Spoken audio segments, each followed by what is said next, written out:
Go. Magandang gabi mga mag-aaral. Kumusta kayo ngayong gabi na ito? Magaling! Ngayon, bago ko simulan ang ating panibagong leksyon ngayon, inaanyayaan ko si Ginoong Iroho para ilahad ang kanyang personal na panalangin. Ginoong Iroho, maaari ko ba? Maraming salamat, Ginoong Iroho. Ngayon, bilang review sa ating nakaraang diskusyon, maaari bang magbigay kayo ng mga karapatang pantao na ginagamit natin ngayon o meron tayo ngayon? Mag-aaral. Magaling! Magaling! Magaling! Ngayon, meron akong katanungan. Bakit importante malaman natin ang ating mga karapatan? Bakit nga ba? Di ba? Meron bang maglalahad sa kanilang perspektibo o kanilang mga kaalaman base sa katanungan na yon? Bakit importante malaman natin ang ating karapatan? Bakit nga ba? Ginoong Rodriguez, maaari mo bang ilahad ang iyong perspektibo?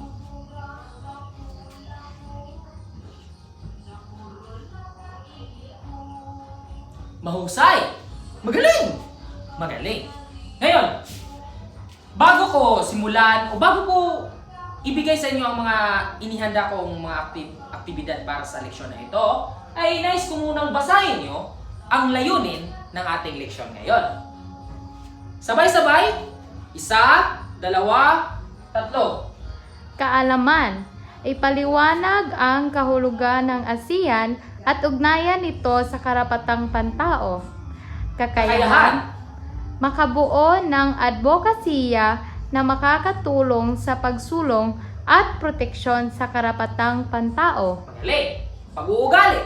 Pagpapahalaga ng kaalaman tungkol sa karapatang pantao. Ngayon, na alam nyo na ang layunin ng ating leksyon ngayon, dito pa lang sa kakayahan ay makikita nyo na magbubuo kayo ng advokasya. Ngayon, bago natin simulan ang ating mga aktibidad o unang aktibidad, nais ko muna palang ipabasa sa inyo ang ito. Nang sabay-sabay. 1, 2, 3. Ang papel ng ASEAN sa karapatang pantao. Una, pagbuo ng mekanismo para sa karapatang pantao. Itinatag noong 2009 ang AICHR or ASEAN Intergovernmental Commission on Human Rights o ang pangunahing katawan ng ASEAN para sa pagsulong at proteksyon ng karapatang pantao. Bagamat limitado ang mandato, wala itong kapangyarihan na magpataw ng parusa dahil nagsisilbi lang itong plataporma para sa dialogo at kooperasyon tungkol sa karapatang pantao. Magaling. Pangalawa, ASEAN Human Rights Declaration o AHRD. Pinagtibay noong 2012 kung saan ito'y deklarasyon sa ASEAN na naglalaman ng pangunahing karapatan at kalayaan ng mga mamamayan ng rehiyon. Itinuring itong mahalagang hakbang patungo sa pagkakaroon ng shared understanding ng karapatang pantao. Ang pangatlo, pagtutok sa espesipikong issues ng karapatang pantao. Ang ASEAN ay aktibo sa mga sumusunod na aspeto ng karapatang pantao, kabilang ang karapatan ng kababaihan at bata, pagprotekta sa migrant workers at disaster management at humanitarian assistance. Pang-4, Hamon at kritika. Pagkakaiba-iba ng pamahalaan at sistema kung saan ang ASEAN ay binubuo ng mga bansang may iba't ibang pananaw at sistema sa karapatang pantao, mula demokrasya hanggang authoritarianism.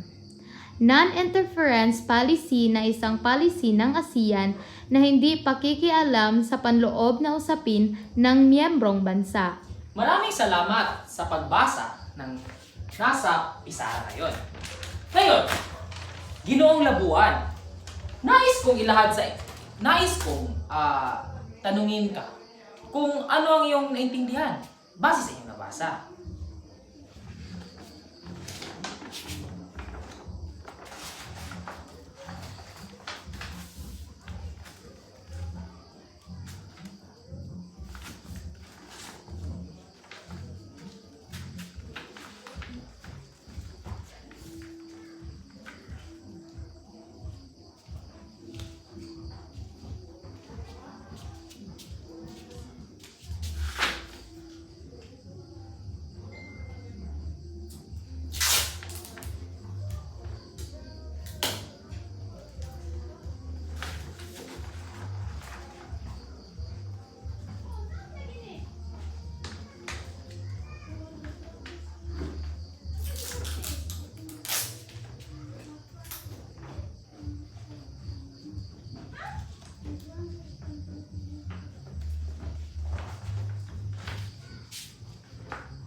Ngayon, ito ang iyong unang aktibidad.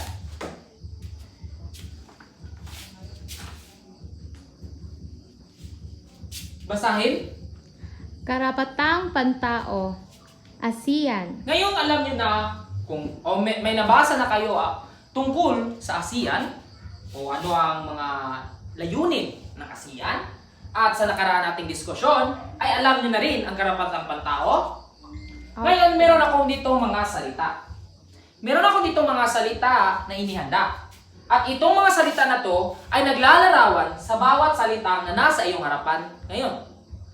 Ang gagawin nyo na lang ay ilalagay nyo sa ilalim ng mga salitang ito ang mga salitang naglalarawan sa kanila. Naintindihan ba ang panuto? Opo. Tatawag ako ng mga estudyante para sagutan ito. Naintindihan ba? Opo. Kung gayon,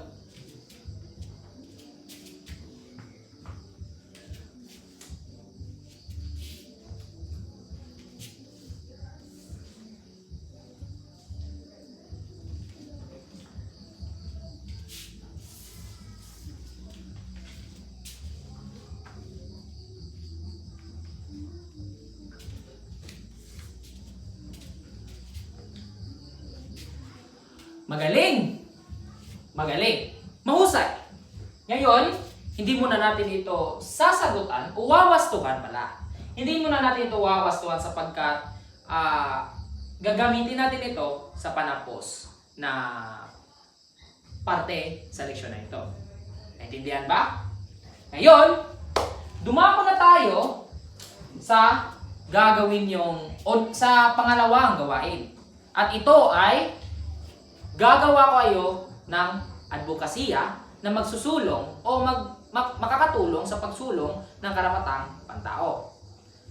At sa gawain ngayon, ay nais kong hatiin ang klase sa 4 na grupo. Naintindihan ba? Maaari na kayong magsimulang magbilang. Tapos na bang magbilang? Kung tapos na, pumunta na kayo sa inyong grupo at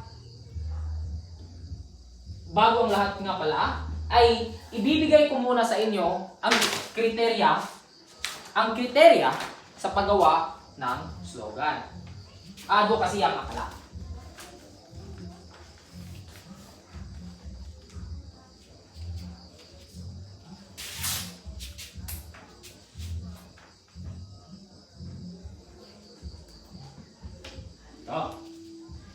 Ito ang kriteria sa paggawa ng advokasya.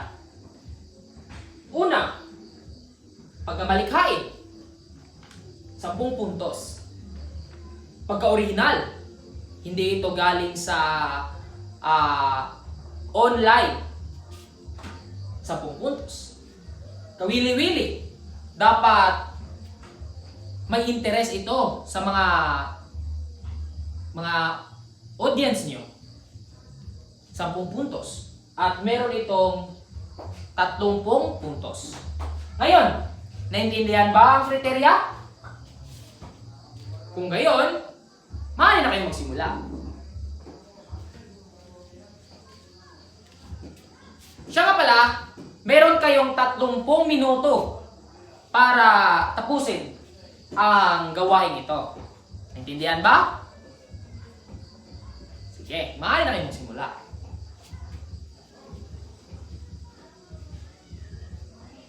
Tapos na ba? Dahil tapos na ang iyong 28 minuto, ay ang 2 minuto ay ibibigay natin ito sa mag-uulat sa inyong advokasya. Pipili kayo ng isang estudyante para pumunta dito sa harapan at iulat ang kanilang nagawang advokasya. Naintindihan ba? Kung gayon ay pumili na kayo ng representante at pumunta na dito sa harapan. Magaling, magaling. Halatang na gamay nyo na ang iyong advokasya.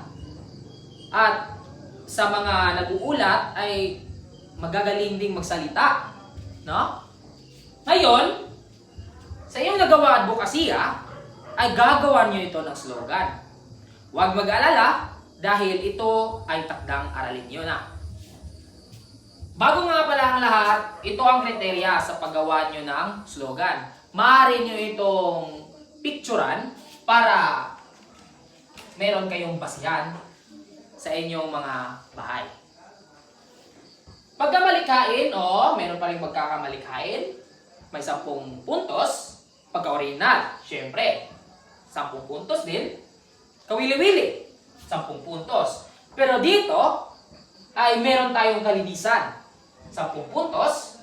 At pagsusunod sa tagubilin, 10 puntos. Pagsusunod sa tagubilin ay yung dapat ay base nga sa panuto ko, di ba? O tagubilin ko sa inyo na ang inyong slogan ay dapat nakabase sa inyong advokasya. Kaya dapat yung slogan nyo ay nakabase talaga sa inyong advokasya, di ba? Naintindihan ba ang panuto? Naintindihan ba ang kriteria? Magaling. Nga pala, huwag nyong, kung makakagawa na kayo ng slogan, dalhin nyo muna dahil gagamitin natin ito sa ating susunod na leksyon. Ngayon, bago natin wakasan ang ating leksyon, nais ko munang bumalik dito sa ating unang aktibidad. Ngayon, sa karapatang pantao, mag-aral. Karapatang pantao ba ito? Magaling. Karapatang pantao ba ang magsalita? Magaling. Karapatang pantao ba ang mabuhay? Siyempre. Ngayon, Asiya, ito ba ay nag-aalaga ng ating dignidad?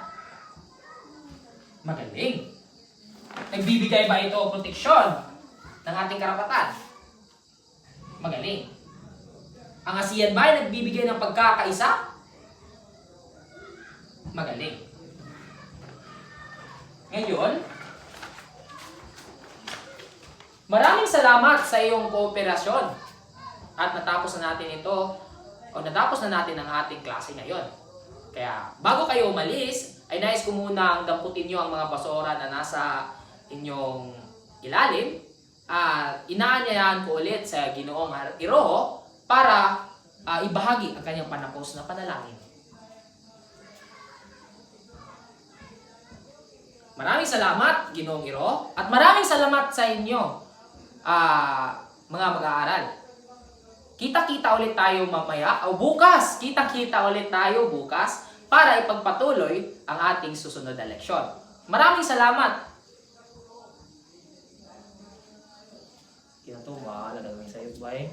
Pila ka minutes?